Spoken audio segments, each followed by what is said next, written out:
I've observed a lot of angry men end up in trouble, especially so even though I've observed that, I can reach for a thought that feels better. Well, so what does it mean to you when you observe an angry man? Well,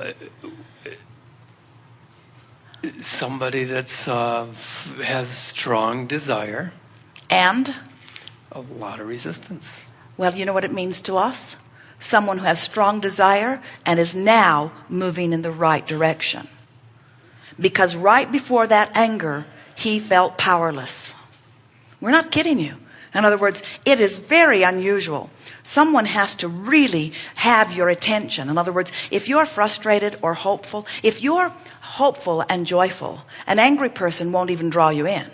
If you're frustrated and overwhelmed, you can be drawn in by an angry person. And if you stay there long enough, you can begin to activate that anger within you. But the majority of people who are right now in anger are being called upstream from a place of powerlessness.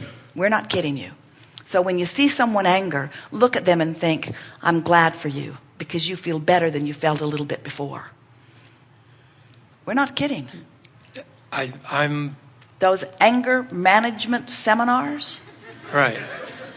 are holding you, keeping you from moving on up the emotional stream. Whereas as you relax into it, the stream will carry you right into frustration, and then right into hope, and then right into belief and knowing. Great. So I have this schedule here, and I would like to do something for Jerry and Esther so that I could make it to more of these, so I can get farther up into joy. And well, you don't need to come to more seminars. You've heard everything today. Get hold of one recording and listen to it over and over again, because we only say the same thing over and over again. In other words, this is very simple information. You're good. The larger part of you knows it, stands there and bees it, and calls you toward it. And the better you feel, the more you're moving toward it. And the worse you feel, the more you're not letting yourself go. Stop doing that thing you're doing that's not letting you go, and go. That's it. That's it. That's it.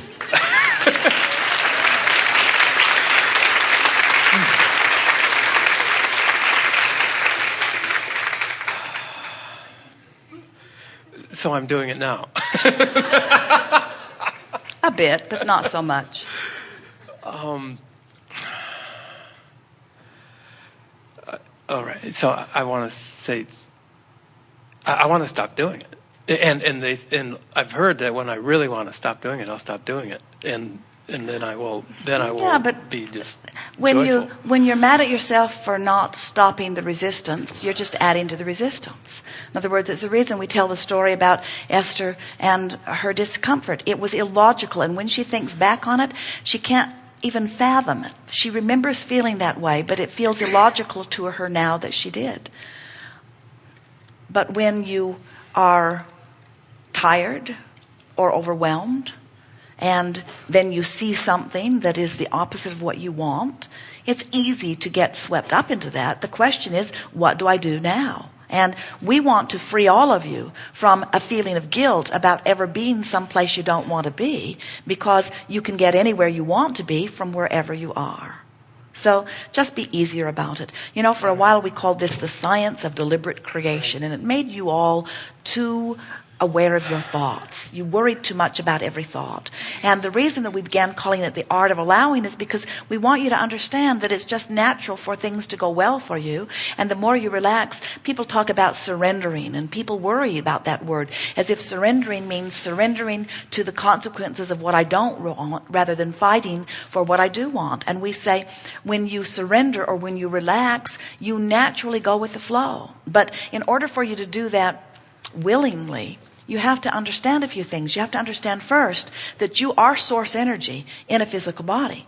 And you have to understand that the larger part of you, even though you can't perceive it as readily from your physical format, you do such a good job of interpreting vibration with your physical interpreters that you call this a reality, and you don't think that non-physical is a reality. This is physical stuff, and we help you as we say this is physical stuff and that's non-physical stuff. But let's tell it like it really is. This is just leading edge vibration, and non-physical is right there with you. In other words, let us tell you the story in the big picture. So here you are, non-physical energy, and you are magnificent and non-resistant. You project yourself into a physical environment where you are introduced to some resistance which causes you to ask for still more in this leading edge environment. The non-physical part of you immediately followed that rocket of desire, and so the non-physical part of you became more. And now there is this ever so slight gap of you now getting up to speed with what you and your inner being have caused you to become. Get a picture of that. So now imagine that before you got here, that there were generations of people having those experiences that were creating a mass consciousness vibrational escrow. Future experiences will benefit from what you all are asking for. So now imagine this non-physical energy that's now getting ready to come forth into a physical body. Where's he? He's on that leading edge. In other words, he's that source energy that went with you, saw your contrast, saw your rocket of desire, and went with it. Don't you ever wonder why the new ones that are born know how to run the computer? That's why. In other words, they're more ready for your environment than you are, because you helped to create the rocket that they rode. And now, as they come forth into the physical experience, now they have the same opportunity to go with the flow or not, and the way they feel is their indication of how they're doing.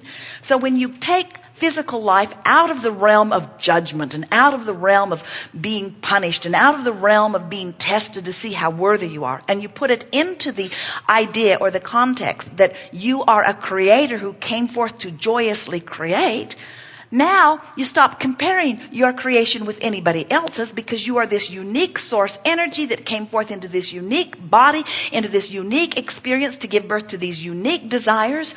There's no competition. There's no reason for you to be jealous of anyone, because there's no stack or bunch of stuff that you are in competition for. You are the creator of all of it. So the sense of competition is me not letting myself be what me has become. You can't hold back from that which life causes you to become. And that's why we wouldn't call it jealousy. We would call it temporary awareness that I'm not letting myself go to where the larger part of me has already gone. That Very sounds good. great. It is great. Very Thank you. good. Yes, indeed.